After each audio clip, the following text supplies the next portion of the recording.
Hello, I'm Charlie Brooker and you're watching Newswipe, a programme all about things that have been happening. Things like this. Islam will dominate the world, screams piece of paper held aloft behind small recently banned group in the snow. Woman watches in nodding amazement as televangelist performs miracle of the talking anus while discussing cause of Haiti disaster. They got together and swore a pact to the devil. They said, we will serve you if you'll get us free from the French. True story. Fuck off. And eerie, uncomfortable scenes as Brown uses laptops in bid to lure young voters. Do you like computers now? Yeah. You find them quite good. But we start, as these things so often do, in a small darkened room.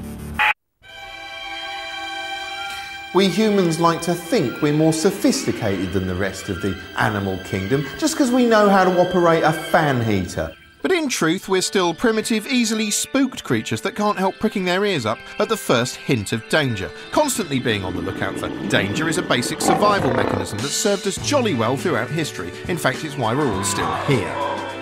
Today, of course, we're not roaming the plains, listening out for lion noises and trying to avoid snakes. We're just flopping around at home, watching telly or reading the paper. But we're still alert to danger. It's just that the news has come to form part of our early warning system.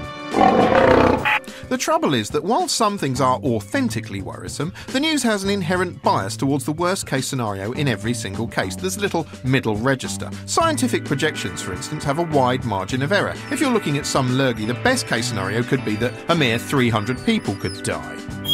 Or the worst outcome could be a body count of 300 million. News reports on the lurgy will always focus on that scarier number because it's got more impact. It makes our primitive internal ears prick up. And this sometimes catches people unawares. For instance, recently the nation fought back tears of wet sympathy as Alistair Campbell recounted how shortly after helping to assemble a notoriously cautious and well-researched dossier, he looked on in powerless and surprised horror as the British press inexplicably focused on its scariest figures. Why? Even when the figures aren't in question, the way they're presented ramps up the fear. The swine flu sweeping around the globe is now in Britain. The news has long served as a kind of endless conveyor belt, delivering one concern after another directly into your living room. And just like haircuts or shoes, different scares go in and out of fashion. The terrifying spectre of all-out nuclear war was one of the coolest news stories for years, although looking back at coverage from the 80s, what's notable is how emotionless and businesslike it seems considering the stakes. Britain's doctors say 33 million people in this country may be killed and injured in a nuclear war. Well, you've got to admire his inner steel. If I had to deliver news like that to the nation, I'd read it off the autocue through a haze of tears while tying a noose under the desk. The 80s were terrifying all round. When we weren't stocking our nuclear bunkers with bin bags, we rang our mitts over problems such as AIDS, football hooligans, and most sinister of all, eggs. The 1 o'clock news from the BBC with Philip Hayton. Good afternoon. The government is introducing new measures to combat salmonella in eggs. Scrambled eggs, fried eggs, poached eggs. I don't really believe any cooking can render those safe that doesn't destroy the flavour. So you're telling people to stop eating eggs, really? That's right. But fuck eggs and check out this immense threat to civilization. Yes, any youth phenomenon almost automatically becomes a moral panic, and the late 80s provided an absolute humdinger in the form of acid house, which worried many with its lurid dancing and pill-chugging culture. World in Action considered it such a menace they devoted an entire straight-faced episode to uncovering the truth behind this sinister scene, which, as it helpfully pointed out, was receiving measured, cool-headed coverage at the hands of Fleet Street. Some newspapers have called acid house music a sinister and evil cult which lures young people into drug-taking. The message is certainly getting across. What do you know about acid house music? There's meant to be a drugs-related craze. Seems to be the most worrying thing. And where did you find that out? That was in the paper. Do you think it's anything to do with a certain religion, do you think? No, is it anything like that? No, it's more to do with a kind of a drug, isn't it? It's a drug. Yeah, well, those that take it ought to be ashamed of themselves. While the public and the media worried about the effects of ecstasy, the users themselves seemed curiously upbeat about the whole thing. Let's hear from a sweaty man and a Wookiee. I don't think doing an E every couple of weeks is going to be any worse for me than smoking or drinking. Really?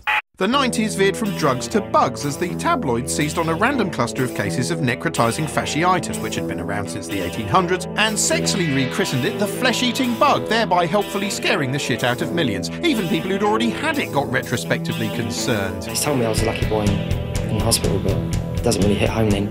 Now, reading all this stuff in the newspaper, now it's hit home now, yeah. The furore was so large it even made headlines in funny foreign countries. De mysterieuze vleesetende bacterie. Fears of a flesh-putrefying epidemic quickly died away to be replaced by concern about an epidemic of anger reportedly sweeping Britain's highways, an epidemic known as road rage. Road rage is that point when a motorist loses control of his or her behaviour, when they actually do go, for a short time, completely mad.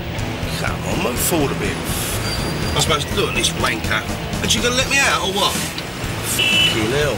Just a few days ago in Newcastle, another driver had his nose bitten off. Incredibly, mankind somehow managed to survive road rage and made it all the way through the 90s, only to find itself plunged headlong into a war with the machines on the eve of the millennium. The fear is that the computer systems that support our lives are far more vulnerable than we ever could have imagined. The Millennium Bug was definitely going to kill everyone. Apocalyptic predictions were trumpeted for months. Fear-mongering coverage repeatedly warned us to be on the lookout for plummeting planes and malfunctioning ATMs. Hospitals would explode. Cars would inexplicably transform themselves into grapefruit. Robots would wave their arms around, screaming, "Does not compute," for a while and then rise up and kill. And if that wasn't bad enough, it was a nightmare for corned beef fans. Marks and Spencer almost destroyed a consignment of corned beef when their computer system mistakenly told them that the tins were decades old. Come Millennium Eve itself, the BBC nervously wheeled out its big guns to stand in front of a giant rotating globe and see the world get destroyed. But the only thing that really seemed to be affected was Peter Snow's auto cue. So far, it's cost us about £250 billion to take on the bug. And that's the way it's been. £250 billion it's cost us. Shortly after the millennium, something genuinely bloody terrifying did happen, making terrorism the most sensational #1 fear in the shit-yourself parade for years. Terrorism, of course, is a story which has received the kind of calm, measured coverage we've come to expect, rivalled only by the rise of the paedophiles. A series of hard-hitting Sky News reports reveals how these characteristically haunted-looking gentlemen have infiltrated virtually every aspect of society. They can be found lurking in schools or hiding under towels in the backs of Australian cars. He's chased by photographers, chased out of Australia and back to Britain. They run sophisticated advertising campaigns on trains. Scrawled on a toilet door was an advert asking for young girls for sex. They even commit foul made-up crimes in lurid made-up worlds on the internet. We've uncovered paedophiles acting out sexual encounters with virtual children in the internet world of Second Life. And when children aren't being endangered by sex-beast monster scumbags, they're at threat from virtually everything else. Mobile phone bullying, obesity, knife crime. They're not afraid to show them to camera and they're not afraid to use them. What's he going to do with that? Slice up a Hawaiian?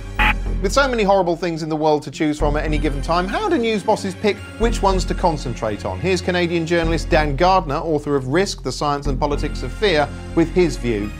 The media plays a central role in the development of unreasonable fear. I would not say that the media are doing this deliberately. I think what's fundamentally at work is human nature. Journalists are interested in the sensational story for the same reason audiences are interested in the sensational story. Tornadoes, terrorism, these are great traumatic stories. You can be sure that if anybody is killed by terrorists or tornadoes, it's going to be a major news story. How about diabetes, asthma? No, that's never a news story. Somebody died of diabetes. I mean, this doesn't make the news ever, right? And yet, in a single year, diabetes will kill more people than tornadoes and terrorism ever will in all of history. That's how skewed media reporting is. In the mid-1990s, in the Western media and in the Western popular culture, there was a lot of talk about killer viruses breaking out of deepest, darkest Africa and sweeping the globe, killing us all. It wasn't just in the news. It was also in suspense novels. It was also in movies. It was something that was being talked about and feared broadly. It was in the culture. then there was an Ebola outbreak in Central Africa. Ebola is a horrible disease, and it killed about 250 people under rather horrible circumstances. The Western media descended on it with bullfeed. Then it played out as the outbreaks usually do, and the Western media left, and we forgot about it. A couple of years later, civil war breaks out in the very same regions, 3 million dead, virtually no coverage in the Western media whatsoever. Why not? Because it didn't fit any existing Western storyline. It didn't fit any Western self-interest. It didn't feel like a threat to us, and so we didn't pay any attention. So you have this spectacular disparity between an enormous amount of attention given to an outbreak that killed 250 people versus a civil war that killed millions and was virtually ignored. The media follow established narratives. Once there is a storyline, an arc, arcing through the media like to pick up on it and continue with it. Terrorism is a great demonstration of the power of the media narrative to shape how the media portrays events. In 1995, Timothy McVeigh, who was a white, anti-government, right-wing radical, detonates a terrible bomb in Oklahoma City, killing many people, and that becomes the paradigm of terrorism. The terrorism story, the terrorism narrative throughout the late 1990s is that of militias, of angry right-wingers, of anti-government radicals. Well, then, of course, 9/11 happens. Now the narrative, of course, is it's Islamic radicals. That's what terrorism is. Then, of course, we all then rush out and go looking for facts and figures that support and advance that media narrative. Well, in 2005, in Oklahoma City, of all places, a man named Joel Henry Hinrichs detonates himself outside a football stadium. Well, this is a suicide bombing in Oklahoma City, and it was not reported around the world. If Joel Henry Hinrichs had blown himself up in the late 1990s, that absolutely would have been widely reported. He not only would have been national news, he would have been international news, and everybody around the planet would have known his name. But his name was Joel Henry Hinrichs. It wasn't Muhammad. He didn't fit the narrative, and so he was ignored. Every news network in the world got just what it wanted for Christmas this year. Something new to be scared of, specifically underwear.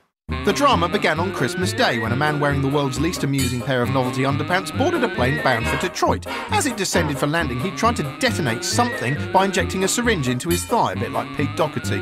Luckily for the other passengers and his nuts, it didn't work.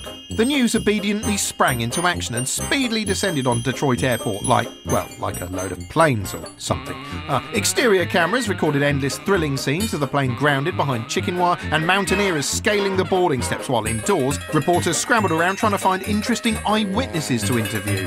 ITN found a woman who described his behaviour in terms which sounded a bit like a review of every Keanu Reeves performance ever. It was completely unemotional. There was absolutely just a blank face. There was no recognition of anything occurring. When you looked at him, it just seemed as if he wasn't there, emotionally. America's Fox 2 dispatched possibly the world's most histrionic reporter to stand around on the scene being outraged.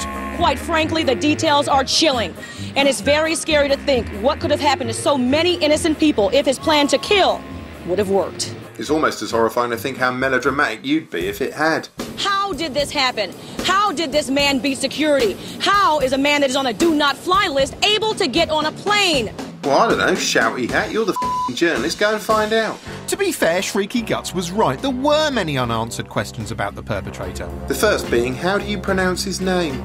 Fox made an early bid for Abdul Mudalla. The man, the menace, 23-year-old Abdul Mudalla of Nigeria. But his name quickly grew to be both longer and a more daunting auto-cue challenge than that. Terror suspect Umar Abdul Muttalib has they've added an Umar to the front of his name. It was just hours ago that Umar Farooq Abdul Muttalib had... Oh, and she's just added a Farooq. I hope they've got an expert they could call on to help them deal with pronouncing all these exotic-sounding names. Nigerian journalist Kemi Omololu Olunloyo joins us. Kemi, tell me what you can about this man. Before long, Captain Allegedly Thunderpants was being profiled as though he was the subject of an E! True Life Stories special.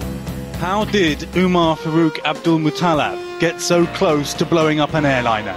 And what can we tell from browsing through his Facebook photos? Was he always into leaves? How much did he pay for this woolly hat? One of the main things the news wanted to know is where he'd been radicalised, as though a change in your belief system is something you somehow catch instantly in one location, like a stomach bug. Reporters diligently tracked down his past friends and mentors to ask whether he'd ever done anything to suggest he might one day try to blast his bollocks apart on a plane. Mike Rimmer taught him history in West Africa and says he seemed supportive of the Taliban in class discussions. Umar actually thought that their ideas were the correct interpretation of Islam. But I thought maybe, you know, in the class discussions, maybe he was just sort of playing devil's advocate to sort of keep the discussion going. Oh, right, well, maybe this whole thing's just a big icebreaker. We also got to look around the street where Umar Farouk Abdul Muttalab grew up. The Abdul Muttalab family asked us not to film their house, and we respected their wish. That's quite considerate of the BBC. I wonder if ITN will be similarly respectful. Outside the home where the man who tried to blow up Flight 253 grew up. Still, ITN didn't just film his parents' home, they also filmed their second home. Omar Farouk's father and other members of the family are now at their second home in Abuja, another large and sprawling house with a domed mosque in the grounds. What are you going to do next? Show us his primary school? Farouk attended the Essence International School for his primary education. Even at this young age, he rarely mingled. Perhaps most intrusive of all, we also got to peer at his underwear, which, to be honest, looked considerably cleaner than I was expecting. The unusual methodology was another gift for the news because it meant it could fill hours debating the proposed changes to airline security, complete with saucy footage of the much-vaunted full-body scanner. The body scanner's raunchiness seemed to vary depending on whose footage you were watching. For instance, in this stimulating sequence it looked downright titillating, whereas at other times it'd only be arousing if you were into chubby blue ghost porn. Mind you, sometimes the body scanner didn't look sophisticated at all. More like a Fisher-Price Cyberman detector. Anyway, back to the suspect and his other great gift to the news networks, making Yemen interesting. Most veteran current affairs junkies already knew Yemen was likely to be the next front in the war on terror, but those are hardcore news fans. If you think of Yemen as an indie band, then the Pants Bomber story marks the moment where it had a breakthrough hit and went mainstream. A lot of people are suddenly learning about Yemen for the first time. The news now had an attention-grabbing narrative hook to get the casual viewer interested in the previously boring land of Yemen, a nation apparently twinned with the film Life of Brian. It reacted by running urgent info-packed mini-seminars on this newfound threat as though the viewer was the president in an episode of 24 receiving a critical security briefing.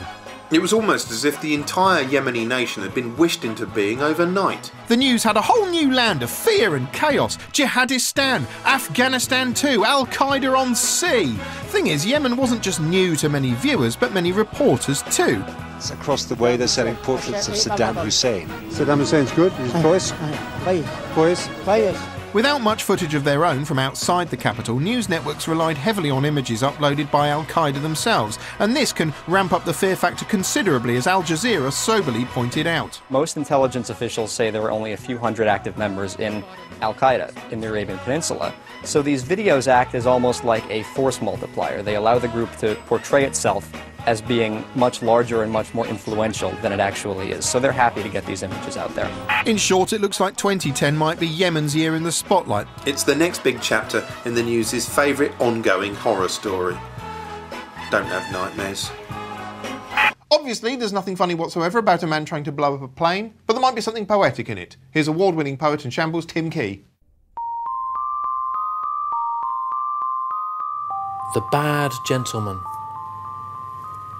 put some powder in his knickers and shuffled through security. Once in his seat, the bad gentleman watched a film. It was the one about Edith Piaf. It was a bad film. But he couldn't really get into it because it had subtitles and because he kept on thinking about the fact that he had to blow his dick up. Then he speculated how angry the gaffer would be if he came home without an exploded plane load of Westerners. In the end, he made a half-hearted attempt to make the plane go bang, but he screamed when his knob caught fire, and the brave Westerners jumped on him and twisted his arms behind his back. and extinguished his privates. Well, when he landed, everyone treated him like shit. And it was excruciating when he did a piss. And he felt like a right plum. That was the big Christmas. The one that was a story they brought out at Christmas this year. In any given week, there are big stories, there are little stories, and then there's this sort of thing. This is the week in bullshit. To you and me, it's simply a dip that goes well with pita bread. For the delicate relations in the Middle East, though, hummus might just be the perfect ingredient to bring people together. Yes, 5 News diligently covered a valiant and uplifting attempt to bring peace to the Middle East as a community of Arabs and Jews work together as one to break the world record for the biggest dish of hummus ever. 4,090 kilograms of hummus. The success of the bid will hopefully herald an era of 1,000 years of peace, which is about how long it will take them to eat all that stuff. Next week, solving climate change with Tara Masalata. Now here's American comic and alienated drunk Doug Stanhope with his view on fear in the US news media.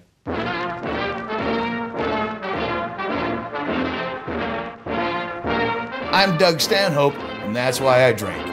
What is it that you're so afraid of anyway? It's no secret to anybody that the news is just a constant battering ram of fear-mongering. If you want to be terrified, there's never-ending coverage that can make you scared shitless. Juvenile heart attacks. Could it be your child? Is someone masturbating in your sandwich at the local diner? You might not think so, but this horror movie graphic will change your mind. Can you get pig flu from pork chops? No. The calls are coming from inside the house! Shots fired. Shots fired. 207. You must get out of the house! Where's your teen right now? Probably getting the shit kicked out of him. You make me so pissed. People tend to blame the news as though it's their fault for spreading all this fear, as though there's no market for it. You can't blame the news for making you afraid any more than you would blame horror movies or haunted houses. That's what people are buying into. And the reason that people are buying fear so easily and stockpiling it is you'd much rather believe all that bullshit that, immigrants are trying to take your job and pedophiles are trying to fuck your kids and terrorists are coming to blow up your Ford Focus in particular. That's far more palatable for people to buy than to accept the reality, which is that probably a statistical high Vegas odds probability is that nothing of any significance will ever happen to you in your entire boring life. You're not going to win the lottery. You're not going to get caught in gang violence or school shootings. You're not going to get date raped. I know you put a napkin over your glass when you go out to have a cigarette so no one slips something in there and fucks you later. Wasn't going to happen anyway. Nothing's going to happen to you. You'll fall in love. They'll break your heart. Later on in life, you'll settle for less. They're not so much of a looker, not real high on the personality scale, but they're stable. You can make a family with them, and you'll push out rotten kids, and you'll get some awful job. You'll give up your dreams and sit in a cubicle. Maybe in your 50s, they'll find some lump in the back of your neck that they have to just cut out, and your daughter flies home from college in the Dakotas to be there by your side, but by then they found out it's benign. It's an outpatient procedure that you'll still bring up every Christmas dinner like it was some near-death experience. Before you carve the turkey, Mary, I just want to say, after my little scare with the neck thing, it made me reevaluate my entire life. And now I realize how much my family means to me. And just to have you all here, I know I get choked up every time I talk about this. Nothing ever happened to you. Stop milking it. Nothing ever happened in your whole boring life. So shut up, flip on the news, and carve the fucking turkey. Don't know if you noticed, but we had a bit of weather recently. Temperatures across the land plunged to Hollyoaks IQ level, and Nick Griffin's dream of an all-white Britain was finally realised. The rolling networks covered it in much the same way they'd cover an alien invasion. They rapidly dispatched journalists to all 18 corners of the nation, where they stood around looking cold and uncomfortable, a bit like hungry homeless people forlornly staring through the window of an upmarket restaurant at diners sitting indoors in the warmth. You could be forgiven for thinking that snow was a brand new, never-before-seen phenomenon. Sky helpfully explained where it came from for the benefit of Dimbo-Dumbos. To have snow, the layers of the atmosphere below cloud level must be cold enough to keep the flakes from melting. We were also shown that snow is a cold, white, watery powder which can, in large quantities, render roads impassable and make pavements more slippery than usual. Mainly, though, we learned that snow is a disloyal, deceitful substance responsible for causing conditions that can only be described as treacherous. Treacherous conditions on the roads as even tractors battle with the ice. The few cars that did brave it, the going was treacherous. Minor roads continue to be treacherous. Treacherous ice. Although it turned out snow wasn't the only thing capable of treachery when there was a brief distraction in the middle of the blizzard in the form of an attempted political coup. Since most of Sky's other reporters were standing around the country gawping at snowflakes, Kay Burley herself shot down to Westminster disguised as a pearly queen.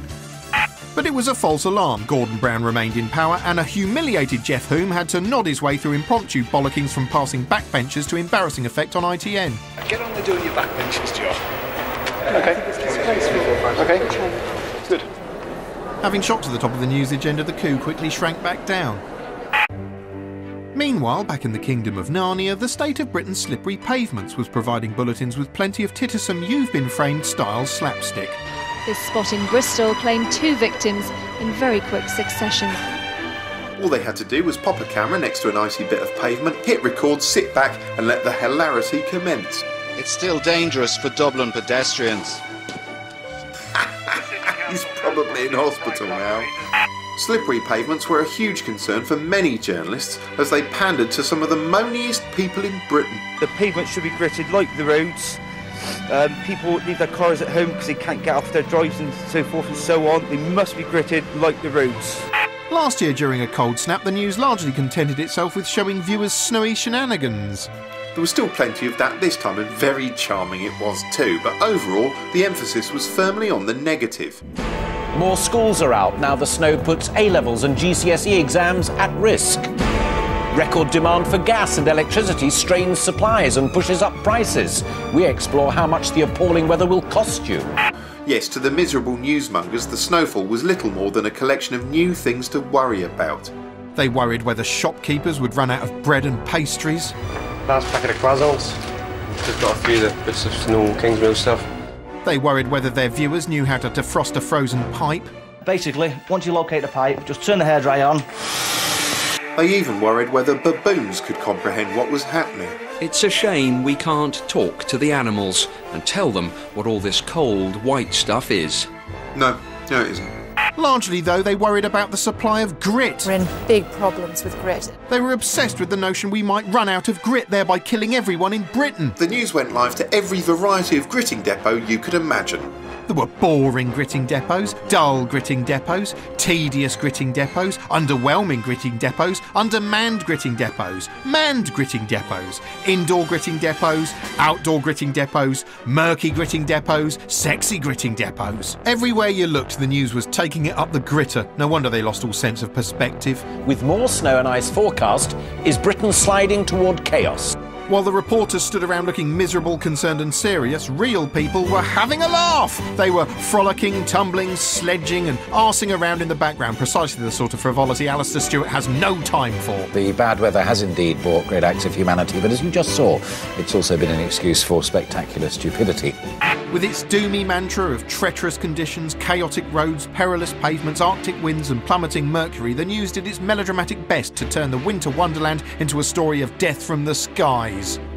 It was a tale of woe, peril and treachery the general public just weren't buying. What about this travel chaos, the misery across Britain, snowbound Britain? Doesn't matter, does it? Anyway, that's all we've got time for this week. Good night.